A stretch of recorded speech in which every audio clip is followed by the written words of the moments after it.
Karbi o karbi, chesong lo nang, li voleng ji adim, ning sivet pendo lo nang, li chesong lo nang, elong richrai kom lo nang,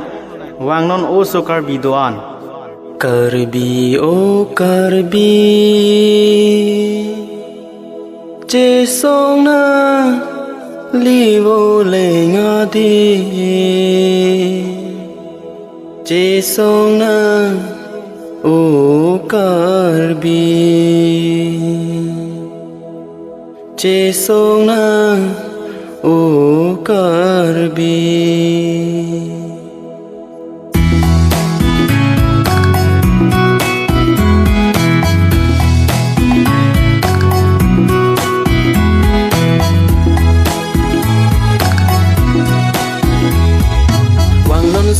Wang non sarpu flim so doan chesong lo nang elong ria parman wang non sarpu flim so doan chesong lo nang elong ria parman mẹ thang long ri long pat long le tik ni tum sang se mẹ thang long ri long pat long le tik ni tum sang se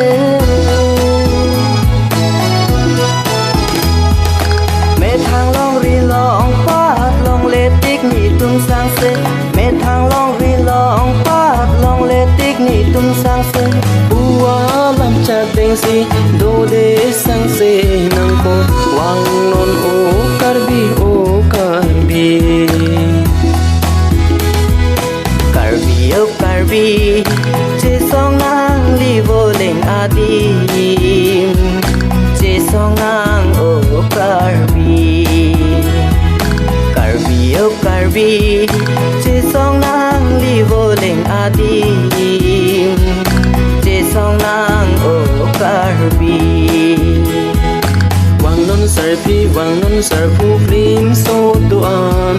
chesong lo nang elong ria parman wang non sarpu flim so doan chesong lo nang elong ria parman karbi o karbi chesong nang